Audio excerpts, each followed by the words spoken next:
ব্রিগেডের সভার মঞ্চে করে র‍্যাম্প তৈরি করা হচ্ছে। অ্যাসানসোল অ্যাসানসোল ব্রিগেডের সভার মঞ্চে করে র‍্যাম্প তৈরি করা হচ্ছে। অ্যাসানসোল।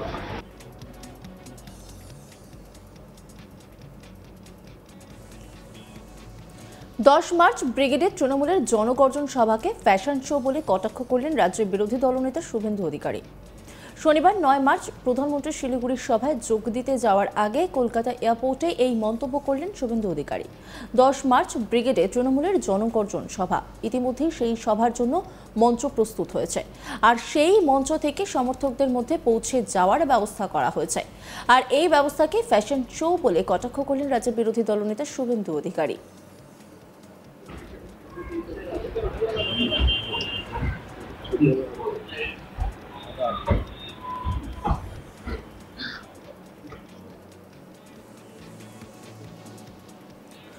শুভেন্দু অধিকারী ঠিক কি বলে কটাক্ষ করেছেন শোনাবো আপনাদের। ব্রিগেডের সভার মঞ্চে করে র‍্যাম্প তৈরি করা হচ্ছে। অ্যাসানসোল অ্যাসানসোল ব্রিগেডের সভার মঞ্চে করে র‍্যাম্প তৈরি করা হচ্ছে। অ্যাসানসোল। এই নিয়ে একটি রিপোর্ট তুলে ধরেছেন আমার কলিগ অরিন্দম, দেখাবো আপনাদের। 10ই মার্চ ব্রিগেডে তৃণমূলের জনগর্জন সভা। এই সভায় ইতিমধ্যেই কিন্তু প্রচুর তৃণমূল সমর্থকরা আসছে এবং তার জন্য সেই সভায় যে মঞ্চ তৈরি হয়েছে সেটাও কিন্তু একটু অভিনবত্ব রয়েছে। সেই মঞ্চের যে মূল মঞ্চ তার তলা থেকে কিন্তু একটা র‍্যাম্প তৈরি করা হয়েছে এবং সেটা কিন্তু যে সমর্থকরা আসছে সেই সমর্থকদের যে বসার জায়গা তার মাঝখান পর্যন্ত পৌঁছে যাচ্ছে। আর এই যে মঞ্চ বা এই যে র‍্যাম্প, এইটাকে নিয়েই কিন্তু কটাক্ষ করলেন বিরোধী দলনেতা শুভেন্দু অধিকারী। আজ শনিবার শিলিগুড়িতে নরেন্দ্র মোদীর সভা রয়েছে এবং সেই সভায় যোগ দেওয়ার জন্য এদিন সকালবেলায় কিন্তু কলকাতা বিমানবন্দর থেকে শিলিগুড়ির উদ্দেশ্যে রওনা দেন শুভেন্দু অধিকারী।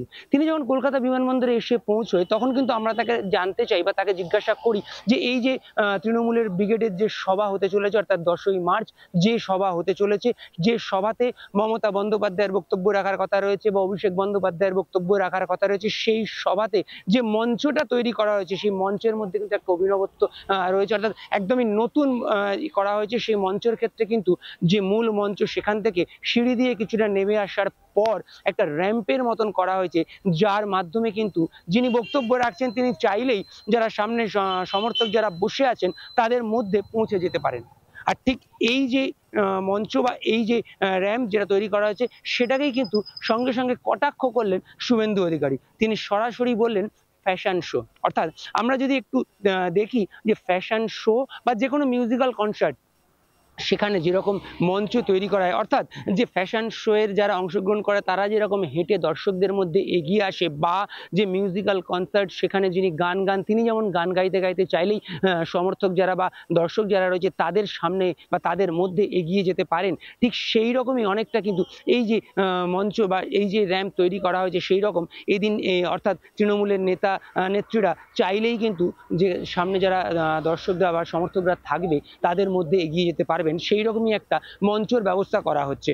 অর্থাৎ ফ্যাশন শো বা যে মিউজিক্যাল কনসার্টে যেরকম শো হয় সেই রকমই কিন্তু একটা অভিযোগ করলেন শুভেন্দু অধিকারী। তিনি সরাসরি কিন্তু জানিয়ে দিলেন যে এই যে মঞ্চ তৈরি হচ্ছে সেটা কিন্তু ফ্যাশন শো। যদিও তিনি শুধুমাত্র এই ফ্যাশন শো এই শব্দটুকুনি ব্যবহার করেছেন, এর বাইরে একটি শব্দও বলেননি। তবে যে আমাদের যে প্রশ্নটা ছিল এই মঞ্চ সম্বন্ধে, যে মঞ্চ তৈরি করা হয়েছে যেখানে র‍্যাম্পের মতন ব্যবস্থা করা হচ্ছে, তার পরিপ্রেক্ষিতেই তার এই উত্তর। অর্থাৎ এটা বোঝার কোনো অসুবিধা থাকে না যে তিনি কিন্তু এদিনের এই যে মঞ্চ তৈরি করা হচ্ছে, যে মঞ্চে বক্তব্য রাখবেন তৃণমূলের সুপ্রিমো মমতা বন্দ্যোপাধ্যায় এবং তৃণমূলের second in command Abhishek Bandyopadhyay, যে সভা ব্রিগেড হবে এবং যেখানে আসার জন্য বা যেখানে থাকার জন্য ইতিমধ্যেই কিন্তু রাজ্যের বিভিন্ন জায়গা থেকে মানুষ অর্থাৎ তৃণমূলের সমর্থকরা এসে উপস্থিত হচ্ছে। নর্থ বেঙ্গল থেকে যারা আসছে তারা ইতিমধ্যেই নিউ টাউনের এখানে যেখানে থাকার ব্যবস্থা করা হয়েছে সেখানে এসে পৌঁছেছে। প্রচুর সংখ্যক মানুষের কিন্তু সেই সভায় যাওয়ার কথা রয়েছে বা সম্ভাবনা রয়েছে। সেই সভার যে মঞ্চ সেই মঞ্চকেই কিন্তু সরাসরি আক্রমণ অর্থাৎ তীব্র কটাক্ষ বিরোধী দলনেতার।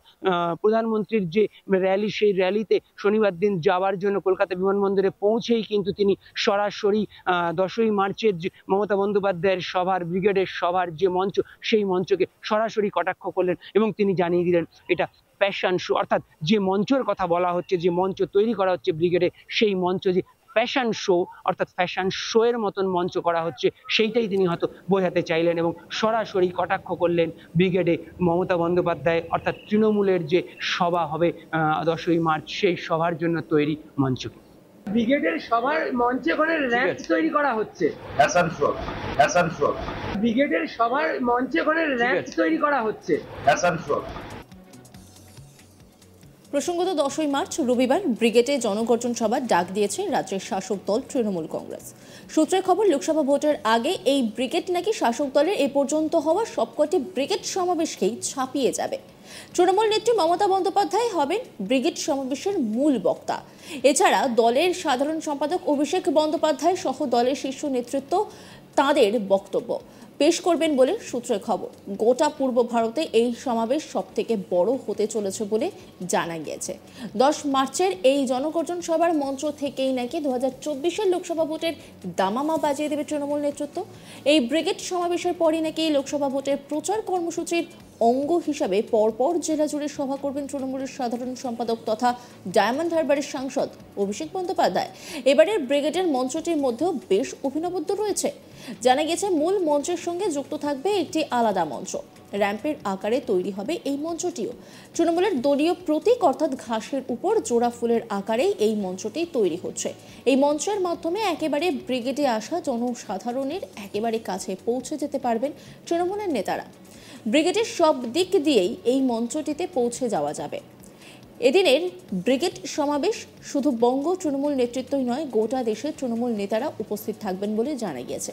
তালিকায় রয়েছে রিপন বোরা, সুস্মিতা দেব, মুকুল সংমা, ললিতেশ রাজেশ ত্রিপাঠী, কৃতি আজাদ, শত্রুঘ্ন সিনহা, সাকেত গোখলে এবং সাগরিকা ঘোষের নামও। জল্পনা তুঙ্গে উঠেছে এই ব্রিগেডের সমাবেশ থেকেই নাকি লোকসভা ভোটের প্রার্থী তালিকা ঘোষণা করে দিতে পারেন তৃণমূল নেত্রী মমতা বন্দ্যোপাধ্যায়। কারণ ইতিমধ্যেই ভোট ঘোষণার আগেই দেশ জুড়ে 195 আসনের প্রার্থী তালিকা প্রকাশ করে দিয়েছে বিজেপি। এর মধ্যে রয়েছে রাজ্যের 20টি আসনও। তবে সূত্রের খবর, এমন সম্ভাবনা প্রায় নেই বললেই চলে। কারণ ভোট ঘোষণা না হওয়া পর্যন্ত মমতা বন্দ্যোপাধ্যায় প্রার্থী তালিকা ঘোষণা করেন না। সেই ট্র্যাডিশন সম্ভবত এবারও তিনি ধরে রাখবেন।